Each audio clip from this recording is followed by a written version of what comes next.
Another week, another Crash MotoGP podcast with me, Harry Benjamin, Keith Huewen and Pete McLaren. On the show this week as we continue to cover off the summer break.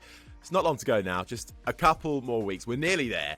We've got the latest reaction to the news that Dani Pedrosa will be returning to the track on race day as a wildcard entry. We'll also be answering all of your questions that you very kindly sent in to us. It's all very exciting as well. We've got a guest on the show this week. We'll be chatting to Andrea Coleman from the charity Two Wheels for Life, all about what they do and their long-standing relationship with MotoGP. So we're really looking forward to that. All coming up a little later on. But I think we do need to start and mention the sad loss over the weekend of a rising talent from the European Talent Cup. Hugo Millán passed away after an incident in Aragon for the CEV Championship. Hugely devastating to hear the loss of such a young rider, and the thoughts of everyone from Crash are with Hugo's family and friends at this massively difficult time. And Keith and Pete, it's been a tough weekend as well, because also we've got Brad Jones, who has had a serious injury after the Superbike crash from him. And Keith, I know you've just had a quick phone call and you've got a little bit of latest update on that as well. We're recording this on a Monday, I think it's worth saying.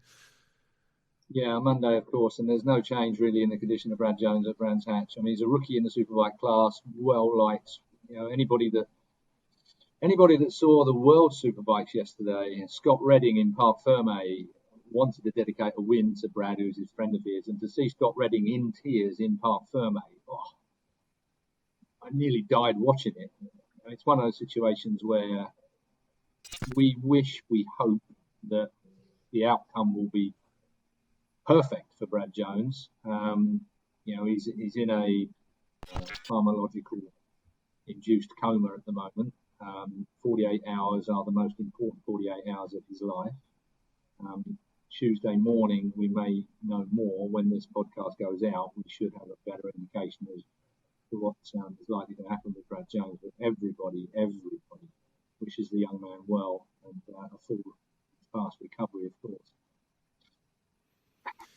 What can you do? What can you say with these things? I mean, it's brought into stark contrast, isn't it? When we're racing motorcycles at 100 plus mile an hour just about everywhere, and when it goes wrong, it goes seriously wrong, and Brad's seriously injured.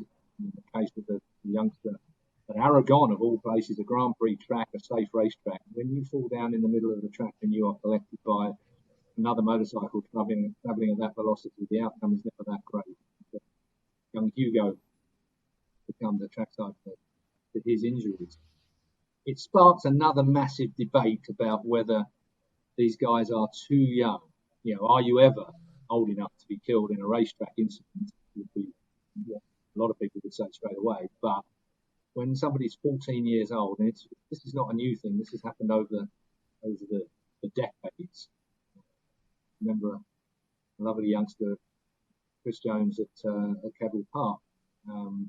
He was killed at the start line at Kedal Park. I mean, it's a devastating situation for all.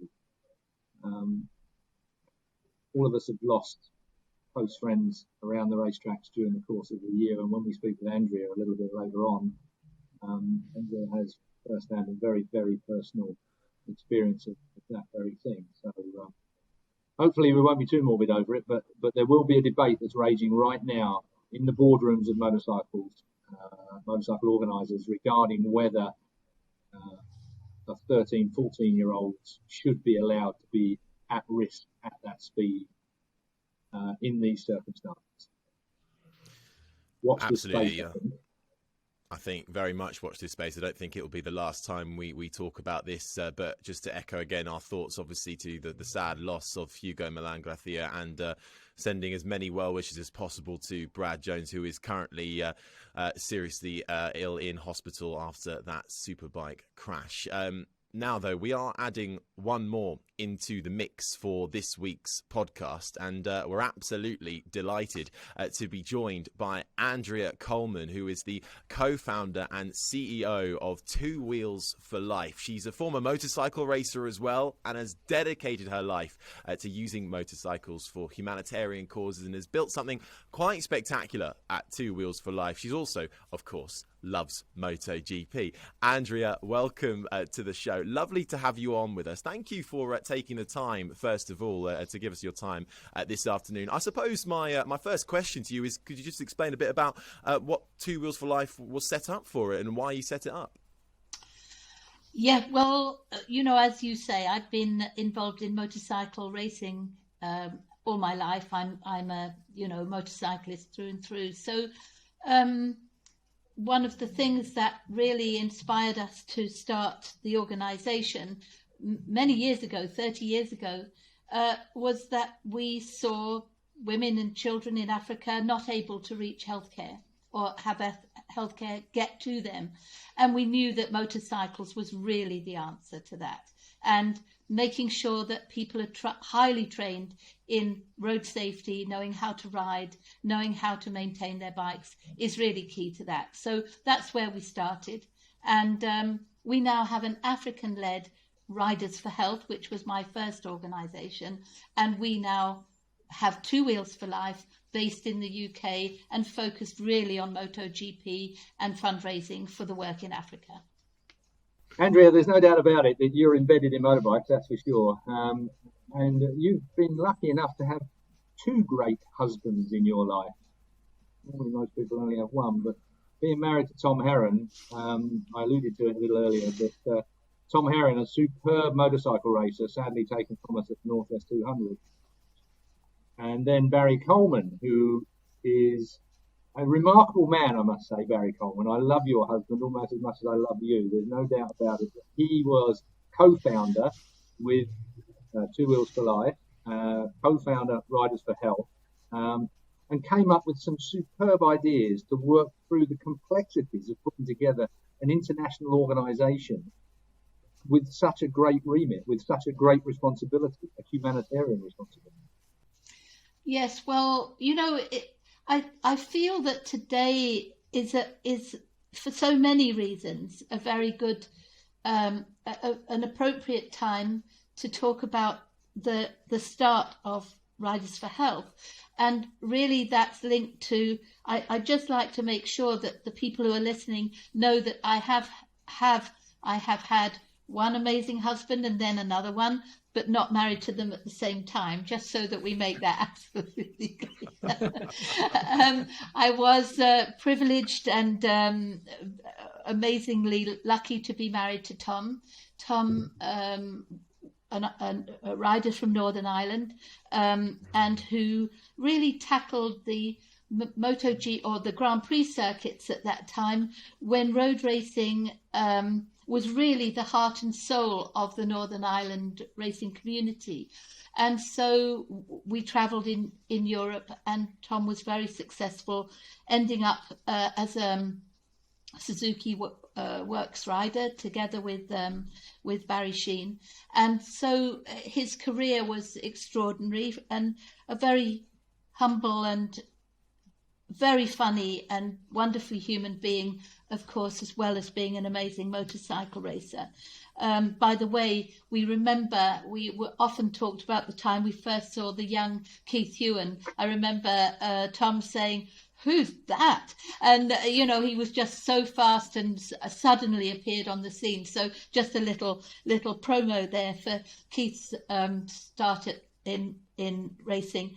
But then I was lucky enough to work together with Barry on track safety. He and I, together with Kenny Roberts, were very interested in, and in fact, Randy Mamola and Tom was involved in this discussion about World Series early on in those years, 1978, 79.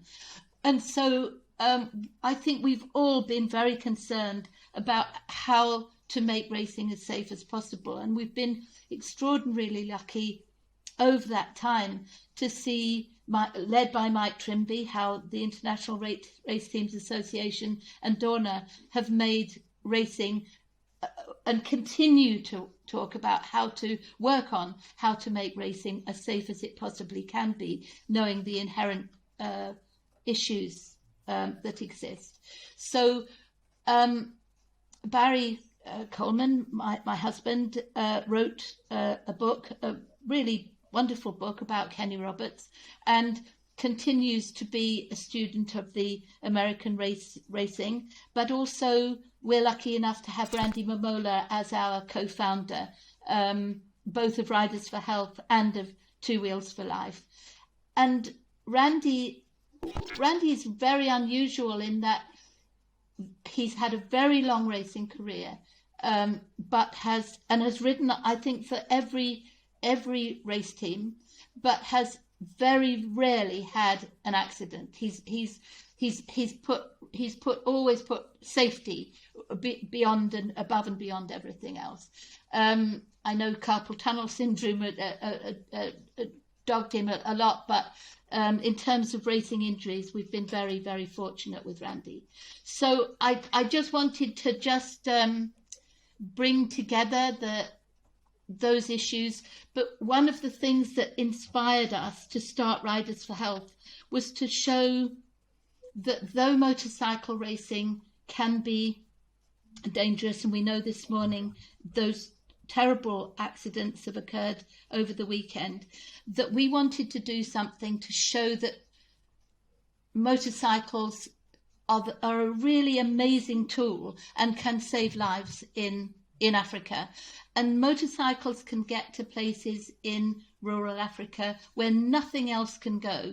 And there are many communities, women, men, children in those rural communities who need healthcare. And it's the motorcycle that's the answer to that. But everybody must wear helmets, leathers, boots, everything, however cold or hot it is, and make sure that they are safe and ride defensively. So road safety in Africa, in our programs, is incredibly important.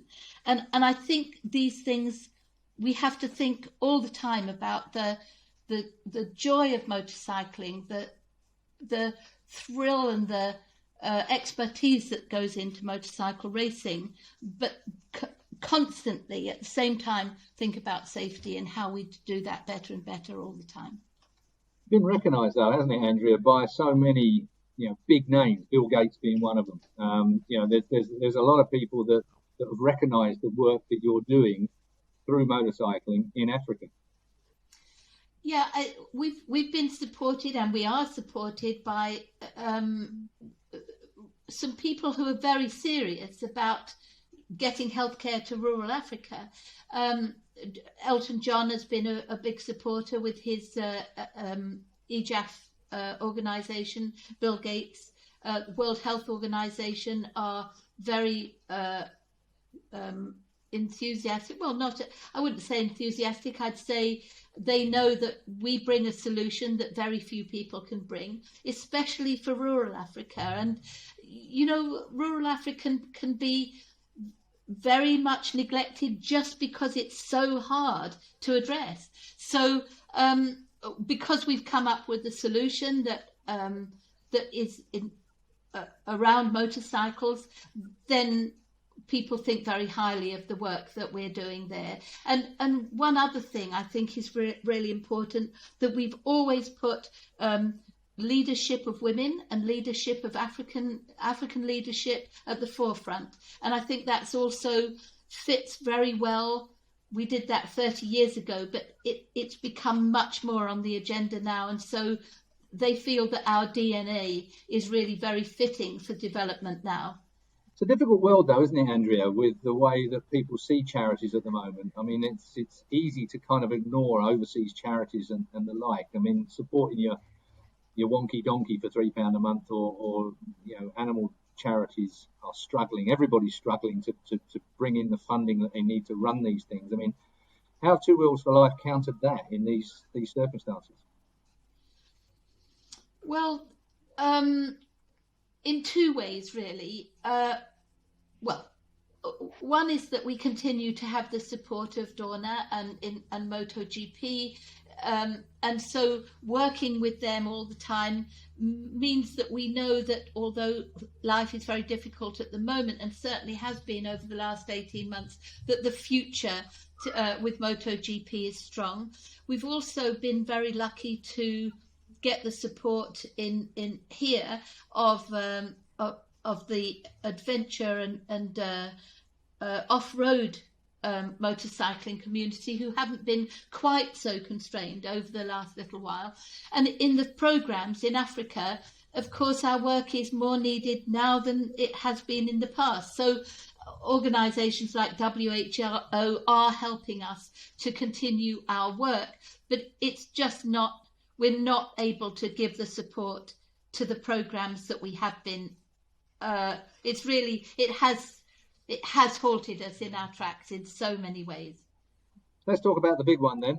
Day of Champions is the big one in Britain. It's the one that we all see on a Thursday before the British Grand Prix, but a completely different affair this year with the epidemic protocols that are in place for MotoGP. Very difficult to work around, I would think, Andrew. Yeah, this year when we're not able to hold a Day of Champions in the traditional way on Thursday, but we are holding a ride-in.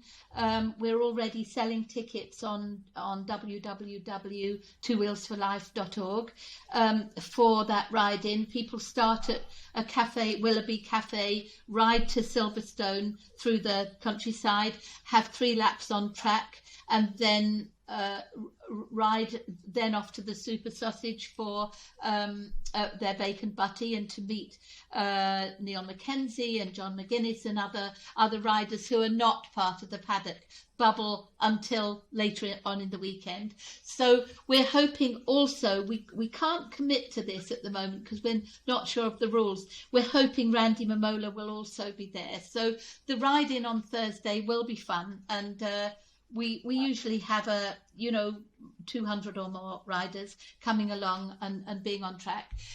Then over the weekend, the whole weekend, we're using, we've been very lucky to have Monster a sponsorship for setting up helmet parking over the weekend, so that all the fans who come to the track can still put their helmets and leathers and so on in a COVID protected way into the helmet park, car park 49.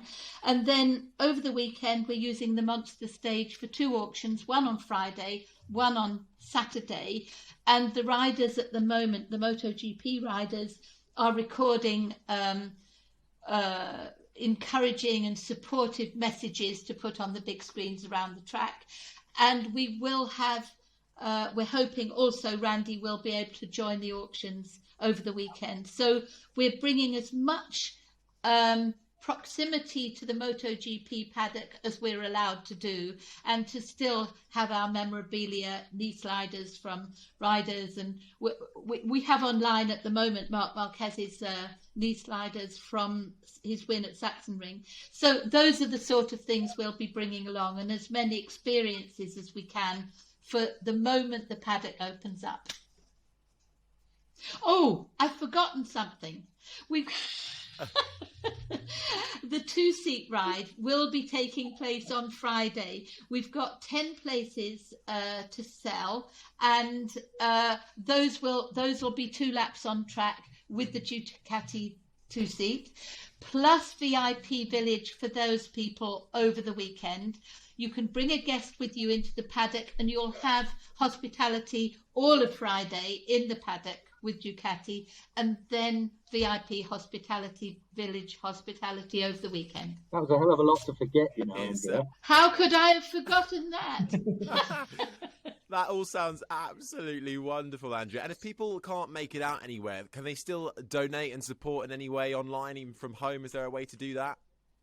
Yes, there is. On our website, www.twowheelsforlife.org, we hold auctions all the time, online auctions. We will have a prize draw as well for one of the 2-seat rides over the weekend. And also people can donate there. But what we love about Two Wheels for Life is we love fans to get something for themselves, as well as we want people to have fun and also support the work that we do. So whenever and wherever we can, we make sure that people can have some fun and help the work. So that's the way we like it to be.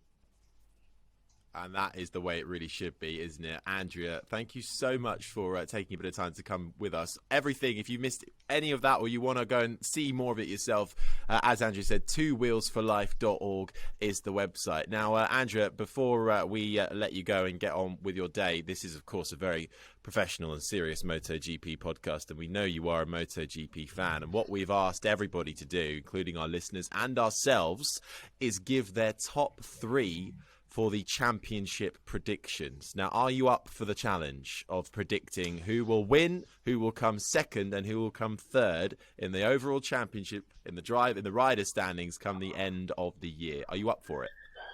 I'm up for it, yeah. Go on then. The floor is yours. Who have you got? All right. Well, I'm obliged, I think, to say Fabio Quartararo first. Johan Zarco second, and then I'm going to go for Maverick third. Okay. Ooh, a bit of redemption for Vinales maybe come the end of the year. I'll let you in that on might be where you've what, just dropped the ball, Andrea. Keith's gone Quartararo, Bagnaia and Mir. Pete's gone Quartararo, Zarco and Bagnaia. I went Zarco for the championship win. I think I'm the mug of everybody here, but and Quartararo and Oliveira for third. So we've added you to the list. Thank you for that, Andrew. We've also got all of our listeners who are taking part in that as well, and we'll come back to you at the end of the year because there's a prize. Sure, we'll come up with a prize by the end of the year to whoever wins it. And I'm going to give you all the prize for being the 3 most patient men on earth. So thank you very much. Andrea Coleman from Two Wheels for Life, thank you so much for coming on to the Crash MotoGP podcast. It's been an absolute pleasure to have you along with us. Right, well, we also have got some more breaking news coming out in the last week since the last podcast, of course, gents. And we did speculate about it a little bit. There was a lot of talk on it, of course, and it's finally confirmed that Dani Pedrosa will return to some racing action at the Styrian Grand Prix, which is the first Austrian one back after the summer break. Also KTM's home race, and having been a KTM test rider for since 2019, Keith, he's finally getting a run out during the race. It's going to be brilliant to see him back, isn't it?